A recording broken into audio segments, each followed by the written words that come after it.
Saudações, pessoal! Satisfação estar aqui novamente com todos vocês. Para mim é um prazer, uma imensa alegria poder conversar com vocês. Espero que esses vídeos estejam agregando e abençoando a sua vida, assim como tem ajudado e abençoado a minha vida. Continuando falando sobre segredos da prosperidade, nesse episódio eu quero continuar falando de José. E hoje eu quero falar do escravo José, um pouco do escravo José. Por quê? Todas as pessoas lembram muito olha, José foi o governador do Egito. Ele foi um cara próspero, foi o segundo depois de Faraó. Foi o cara que, nossa, estourou, arrebentou, cresceu, prosperou. Uau! Foi um cara que teve um resultado extraordinário. Os pais, a família, todo o povo se curvava a ele após se curvar ao faraó, né? Então, era primeiro faraó e depois José. Ou seja, todo mundo tem essa lembrança de José. Assim como todas as pessoas têm essa lembrança de Silvio Santos, de Ayrton Senna, de tantas personalidades famosas que estão na mídia, na internet, que são ricos. Todo mundo olha o quê? Olha o resultado, né? O dono lá da Cacau Show, olha, o cara é rico, olha que fábrica que ele tem. Mas todos esquecem da onde a pessoa veio, qual foi o trajeto que a pessoa teve até chegar naquele resultado. Então, para alguém estar hoje na posição em que está, existe o quê? Uma história, existe um percurso, existe um caminho. E na maioria das vezes, se não é por herança que a pessoa está naquela posição, por exemplo, tem o reinado da Inglaterra, então tem lá, a rainha morre, entra o filho no lugar, que é o rei, aí depois tem outro príncipe também na sucessão. Quer dizer, se você não tiver tido a loteria, a sorte de ter nascido naquela família, que é 1 a cada 8 bilhões, você não vai ter uma posição daquela. Qual que é o caminho mais comum e natural? A pessoa vir, né, da posição da classe social desfavorecida, buscar o seu espaço, crescer e aparecer. Isso é o que acontece. Mas existe o trajeto. E qual que é a nossa dificuldade hoje, o nosso problema? Muitas vezes o problema das pessoas que buscam a Deus. E quem não busca a Deus, então, a maioria é a mesma coisa. Quer o resultado. Eu quero estar no lugar daquela celebridade, eu quero estar no lugar daquele ator, daquele empresário, mas eu não quero pagar o preço, não quero fazer o caminho para chegar até lá. Aí é triste. Então, isso que eu quero compartilhar com vocês hoje. Falando do escravo José. Está lá em Gênesis, no capítulo 39. É muito legal a história. E tem alguns pontos que eu quero, dar um toque para vocês. José ele foi levado para o Egito como escravo pelos seus irmãos, que eu contei no vídeo anterior, só vocês olharem, né, essa parte da história. E quando ele chega no Egito, ele vai ser escravo, ele é comprado por Potifar, que leva ele como escravo, como servo, para sua casa. José ele tinha todas as condições para ser uma pessoa amarga, para ser uma pessoa que amaldiçoasse a Deus, que reclamasse, para ser uma pessoa desanimada, para ser uma pessoa que, fizesse tudo de mal. Fosse um mau funcionário, um mau escravo, fosse uma pessoa que tentasse a todo custo fugir, passar Potifar para trás. Mas José, ele temia quem? A Deus. E aí fala aqui assim, no versículo 2, vou ler já logo no versículo 1. Gênesis 39, 1. José havia sido levado para o Egito, onde o egípcio Potifar, oficial de Faraó, capitão da guarda, comprou-o dos ismaelitas. Os ismaelitas que tinham comprado José dos irmãos dele, que tinham levado para lá, que levaram José para o Egito. No versículo 2 diz uma coisa que é fantástico. O Senhor estava com José. Mas o Senhor estava com José por quê? Por quê? Porque José estava com o Senhor. José era um cara que era temente a Deus, buscava a Deus. Mesmo tendo tudo para ter dado errado, mesmo tendo tudo para ser maldizente, foi injustiçado, foi humilhado, jogou no poço, vendido como escravo pelos próprios irmãos, não é por estranhos. E quando um estranho te tratar mal é fácil. O que dói é quando vem da própria família, do próprio sangue. E José continuou temendo a Deus. Aí diz assim então, no versículo 2. O Senhor estava com José, de modo que José, prosperou e passou a morar na casa do seu senhor egípcio. Quer dizer, foi parar dentro da casa de Potifar. Quando Potifar, né, percebeu que o Senhor estava com ele e que fazia prosperar em tudo o que ele realizava. O versículo 4 diz assim: agradou-se de José, quem? Potifar, e tornou-o administrador de seus bens. Virou mordomo, administrador dos bens de Potifar. Potifar deixou a seu cuidado sua casa e lhe confiou tudo que possuía. Se você já conheceu algum mordomo, ele é a pessoa de confiança daquela família. Ele cuida da família, cuida dos filhos, ele faz compras, ele tem um cartão do dono, né, do seu empregador, e ele faz compras, ele tem uma liberdade para cuidar da casa, para fazer uma reforma pequena, de fazer compras, de suprir aquela casa. Para quê? Para que o seu senhor, o seu patrão, tenha menos preocupações, não precise se preocupar com as coisas pequenas do dia a dia. Então ele se torna um administrador, um braço direito do seu patrão, a pessoa que tem ali a visão, né? Tem um entendimento do que o seu patrão deseja. Então José se tornou essa pessoa. Na contramão de tudo que ele deveria ser na vida. Por quê? Ele deveria ser uma pessoa amarga. Se ele fosse um cara amargo, problemático, um escravo terrível, o que ele ia receber? Chicotada, iria fazer os piores serviços forçados, e terminado o serviço sempre com supervisão de algum guarda, de algum escravo de confiança, e sempre depois seria o quê? Trancado nos seus aposentos, né? num local menos favorecido. Mas José ele foi conquistando o espaço dele. Isso é incrível. Aí mais para frente, se você for lendo, vai falar da esposa de Potifar, que se agradou dele porque ele era um rapaz bonito, e ela tentou assediar ele, e aí ele resistiu, enfim. E aí até que tem aquela situação que ele sai correndo, a túnica dele fica lá na mão dela, e ela usa daquilo para se fazer de vítima. O marido, quando volta da viagem, né, volta da onde ele estava, ela conta a versão dela daquela história, se fazendo de vítima, e Potifar naturalmente fica indignado e joga José na prisão do rei, né? no presídio do rei. Prende ele lá. Só que o que é interessante? Lá no capítulo 39 ainda, no versículo 21, diz assim: mas o Senhor estava com ele. E por que o Senhor ainda estava com ele? Porque mesmo novamente ele sendo injustiçado, sendo vítima de injustiça, contando mentiras sobre ele, fazendo coisas que ele não tinha cometido, ele além de falar, meu Deus, eu vou largar o Senhor, eu estou fazendo certo, e só me acontece coisa ruim, só me acontece injustiça, que Deus é o Senhor. Se fosse da religião, da teologia da prosperidade, já teria colocado Deus na parede, já teria falado que Deus não era Deus, enfim, eu vou largar o Senhor, que é o que eles ensinam. Mas José permaneceu o quê? Firme, fiel, com certeza chorou muito, com certeza sofreu, ficou angustiado, pode ter ficado deprimido, mas permaneceu na presença de Deus. E aí o que é interessante? No 21 então fala, o Senhor estava com ele, e por causa disso, Deus o tratou com bondade. Por quê? Porque José tinha um coração voltado a Deus. Concedendo-lhe assim a simpatia do carcereiro. O carcereiro, o chefe da prisão. Por isso, o carcereiro encarregou José e todos os que estavam na prisão, de todos os que estavam na prisão. E ele se tornou responsável por tudo que lá se sucedia. O carcereiro não se preocupava com nada do que estava a cargo de José, porque o Senhor estava com José e lhe concedia bom êxito em tudo o que realizava.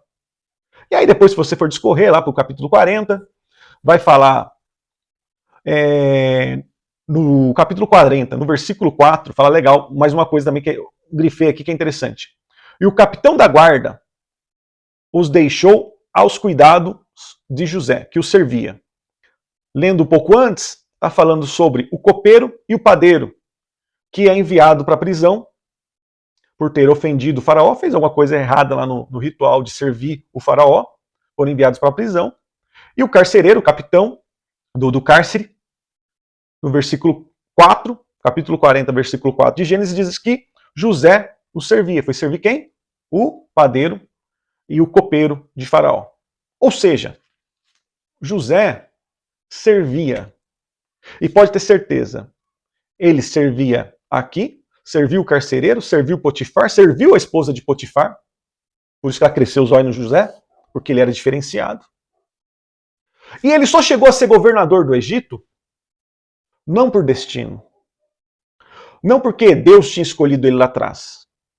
Claro que tudo isso contribuiu. Mas porque ele se fez escolhido. Sendo uma pessoa que servia, sendo uma pessoa que permaneceu, sabe, com seu caráter íntegro, não se corrompeu, sendo uma pessoa que continuou, mesmo sendo injustiçado, sendo escorraçado, sabe? Poxa, sofrendo ofensas, calúnias, humilhações, ele continuou fiel, continuou no caminho, continuou convicto de que Deus estava no comando da vida dele. É difícil fazer isso aí que José fez. Eu fico às vezes pensando, meu Deus do céu, eu não sei. Por isso que eu estou achando legal essa situação de gravar vídeos, porque faz ler, faz refletir, faz falar sobre o assunto, antes de gravar o vídeo, durante, depois. Coisas que eu já li muitas vezes e ficava meditando sobre José. E aí, o que eu acho interessante da Bíblia? A gente tem que pegar a Bíblia, ler, tentar interpretar o que está aqui e trazer para a nossa vida, trazer para o nosso hoje, para a nossa realidade. E aí tem algumas situações que eu me lembro de José na minha vida. Aí você vai falar, nossa, claro, não é a mesma proporção, mas se você for entender a história, alguns exemplos. Eu trabalhei numa empresa mais de 5 anos, a Continental do Brasil, uma empresa alemã, faz freios. E lá eu tive uma experiência, tinha um cara que ele era da parte de engenharia ambiental, parte de segurança do trabalho, e aquele cara ele nos atendia. Então levava lá o EPI, levava, né, a luva, levava as coisas lá que nós precisávamos. E uma das funções dele também era quando algum fornecedor ia até a empresa, ou dependendo o nível do cliente, mas geralmente fornecedores, ele atendia, recebia as pessoas, para dar aquele tour na fábrica, para mostrar tal. E o que me admirava naquele cara? Eu só conheci ele profissionalmente ali, mas não tive contato com ele na intimidade, eu não sabia que religião ele tinha, o que ele fazia da vida fora da empresa, mas eu tinha um contato com ele ali dentro. E o que me chamava a atenção ali? Sempre esse rapaz ele estava empolgado, sempre ele estava de bem com a vida, e ele amava aquela fábrica.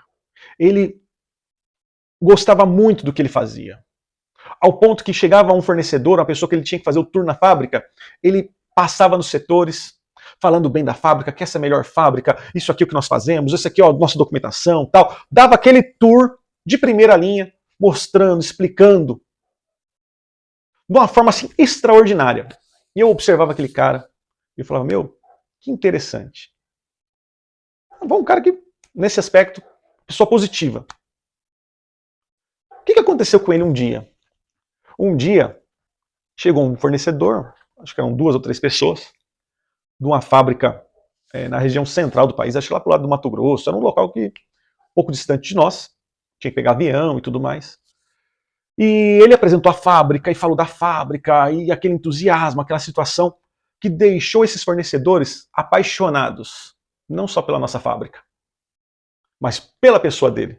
Cara, que paixão, que profissional dedicado, que pessoa diferenciada. E o que aconteceu com esse rapaz? Terminado a visita, trocaram contatos, telefones e tudo mais. Passado algum tempo, esse rapaz ele recebeu um convite nas férias dele para visitar a fábrica desses fornecedores. Aí foi pago hotel, passagem de avião, e de volta, enfim, refeições, né? Teve uma viagem nas férias dele.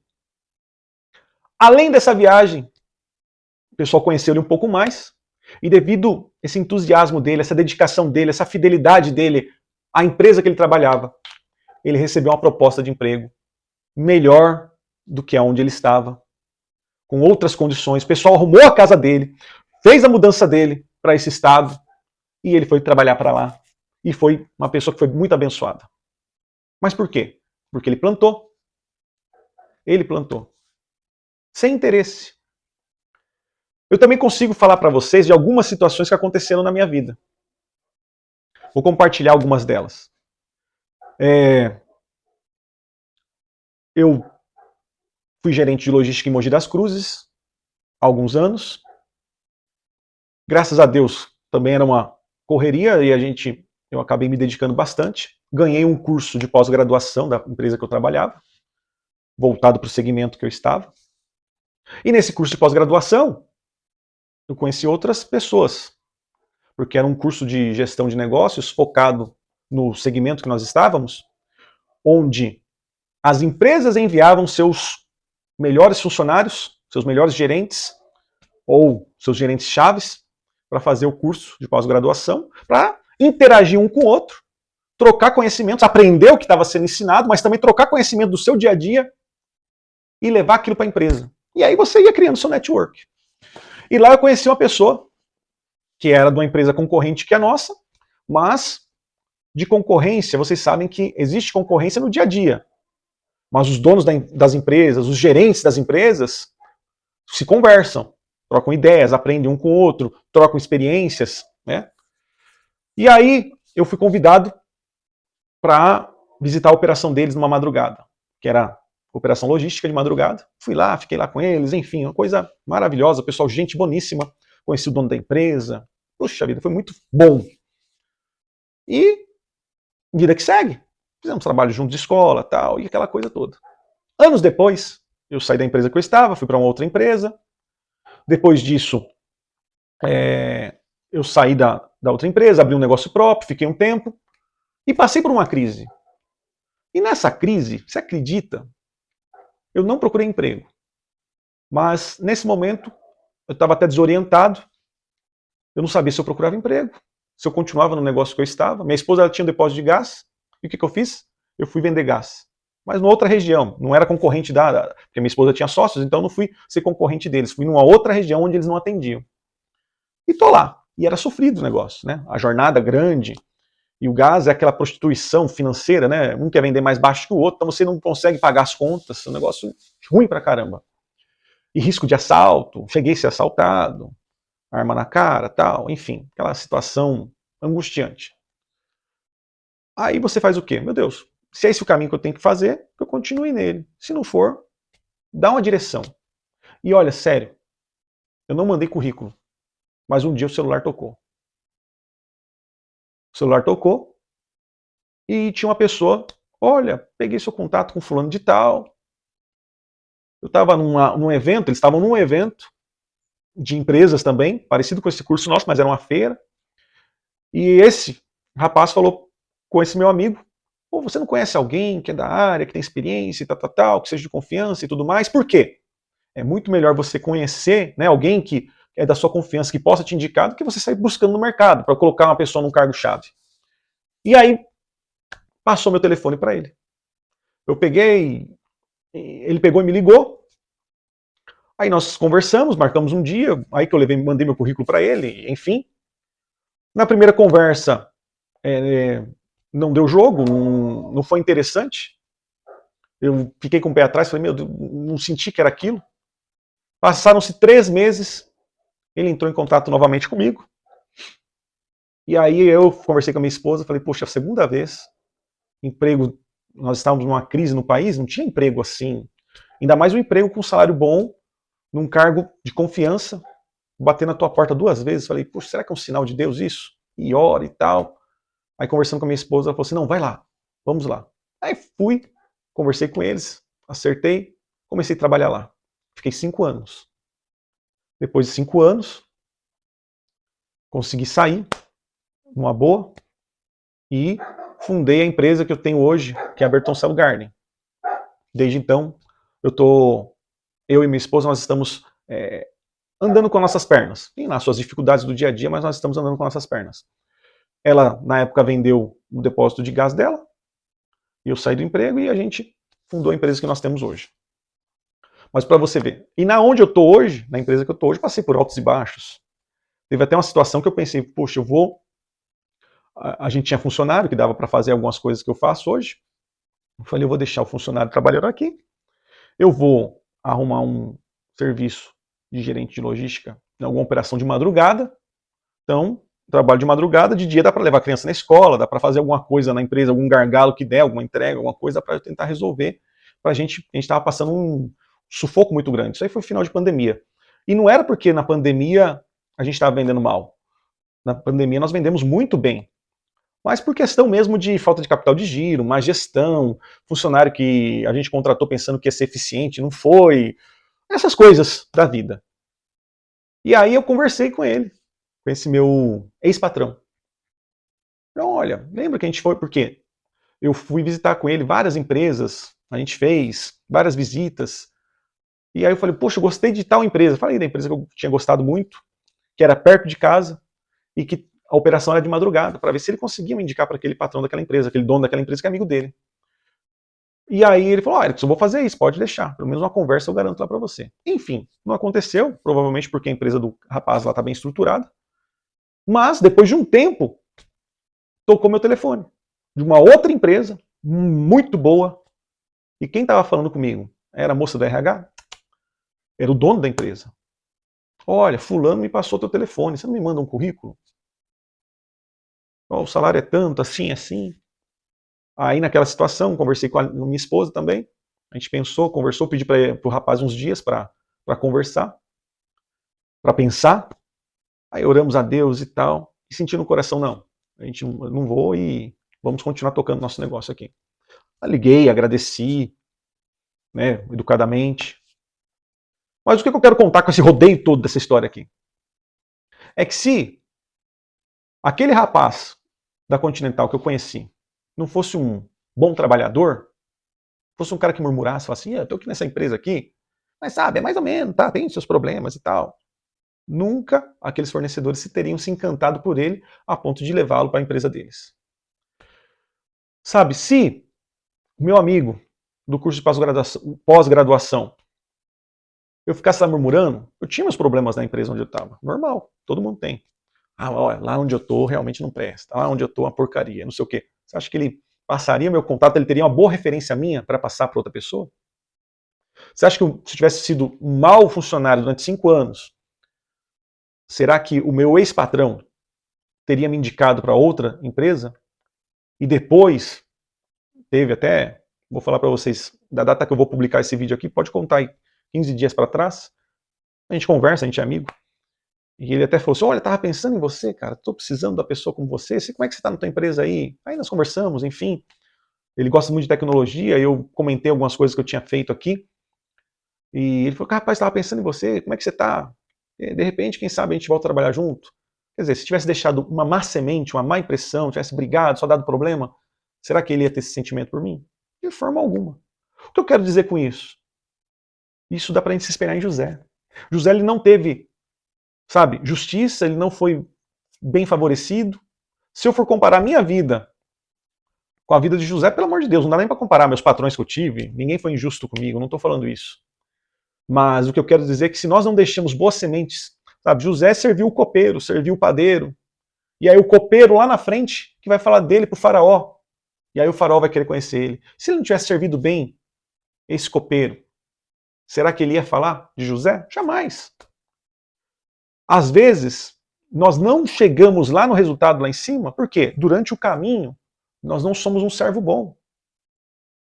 Nós temos hoje um governo corrupto em Brasília que ensina que patrão é inimigo, que ensina que patrão quer o teu mal. Só que sem teu patrão, sem os empresários que são heróis dessa nação, essa nação não seria a nação que é. Tem um monte de empresário que veio do nada, que ralou, sofreu e paga imposto para essa porcaria desse governo, para as pessoas terem hospital, bem ou mal. Por quê? Porque o cara não usa, o cara tem que pagar convênio, tem que pagar segurança, não paga a escola dos filhos, paga tudo. E paga um monte de imposto para um monte de pessoa que ele não conhece poder usar. E aí, às vezes, os funcionários ficam reclamando. Fica se envolvendo com porcaria de sindicato, fica fazendo corpo mole, usando porcaria de celular no horário de serviço. E aí depois reclama que tem uma vidinha meia boca. Nessa mesma empresa que eu trabalhei, teve um cara que nós contratamos uma vez, e trabalhava lá comigo. Estava indo muito bem. Coisa de um mês depois, meu patrão me chama e fala, ó, como é que tá o fulano? Poxa, tá jóia, tá ótimo, tá indo muito bem. Só que, Érico, é o seguinte, vamos demitir ele hoje, tá? Eu falei, não vou entrar em detalhes com você, mas o ex-patrão dele veio aqui, contou horrores dele, do que aconteceu e falou, olha, eu não posso deixar que você fique com essa pessoa. Porque essa pessoa é um mau caráter, essa pessoa não presta e tal, enfim, tal. Ou seja, se você não sabe, meu amigo, os donos das empresas se conversam. Os donos das empresas são amigos. Os donos das empresas têm network. E aí, se você fica aí sendo uma pessoa mal empregado, mal funcionário, uma pessoa que só se envolve com gente ruim, uma pessoa que só quer saber do sindicato, só quer saber do venha a nós e o vosso reino, nada, você vai colher. José, por que José chegou a ser governador? Porque ele gerava valor. Mesmo ele sendo escravo, mesmo ele tendo sido injustiçado, ele oferecia o trabalho dele como oferta a Deus em favor do seu senhor. Então, o Potifar que é o meu senhor, tá bom. Eu vou servir a ele como se eu estivesse servindo a Deus. Ah, quem que é agora? É o carcereiro aqui, que eu me reporto ao senhor? Tá bom, pode deixar, vou fazer aqui tudo que eu puder ao meu alcance. E trabalhava direito, não fazia corpo mole, e ofertava a vida dele, como se estivesse ofertando a Deus. Então, se você vai trabalhar amanhã, meu amigo, vai varrer o chão, varre bem varrido. Melhor forma que você pode. Vai atender um cliente, atenda da melhor forma que você pode. Ah, mas eu ganho pouco. Não importa. Por quê? Vai acontecer, se você se dedicar e fizer o seu trabalho como uma oferta a Deus, olha, vai acontecer 2 ou 3 coisas com você. Ou o teu patrão vai te ver, e se ele tiver condições, porque às vezes a empresa pequena não tem condições, né? Você vai querer ser promovido para quê? Para o lugar do teu patrão? Aí não dá. Mas se for uma empresa um pouco maior, ele vai te ver e vai te abençoar, devido à sua oferta de trabalho. Ou um cliente vai te ver e vai te chamar para ir com ele, para a empresa dele. Ou Deus vai te capacitar e você vai ter seu próprio negócio. E você vai prosperar. É isso que eu quero que você guarde no seu coração. Tá? Me alonguei aí na história. Se fosse eu falava mais horas aqui, porque eu tenho muitos outros exemplos de pessoas que eu já convivi, que me lembram muito de José, que você olhava, a pessoa estava lá, escondida. Mas devido ao bom trabalho que ela fez lá, escondidinha, Deus conduz alguém até lá e traz aquela pessoa para frente, traz aquela pessoa para a luz, tira aquela pessoa de lá. E aquela pessoa cresce. Então é isso. Onde você estiver, faça o seu melhor. É isso que eu tento fazer na minha vida. Eu vou montar um vaso para o meu cliente, eu tento colocar a melhor planta. Deixar a mais bonitinha lá. Fazer o mais bonitinho. A pessoa manda eu subir uma escada, eu subo 2 escadas. Sabe? Eu chego no condomínio, tem aqueles porteiros chatos que quer te humilhar, que quer te irritar. Ou, pois não, onde o senhor quiser que eu coloco. Ou, como o senhor quiser que eu entro, eu entro. Aí o cara vai ficando sem graça, aí o cara vira até teu amigo, até te passa na frente de outro, até facilita a tua vida. Agora, se você entra sisudo, já quer bater de frente, quer ser chato, aí as pessoas dificultam a sua vida. É isso que eu queria guardar, queria compartilhar com vocês hoje, tá? Depois dá uma lida aí na tua casa, Gênesis 39, 40, capítulo 39, capítulo 40, né? Lê tudo. Lê antes, lê a história toda de José, com certeza só vai agregar a sua vida. Meus irmãos, meus amigos, um grande abraço a todos, até o próximo vídeo. Deus abençoe, tudo de bom, saúde e paz, em nome de Jesus.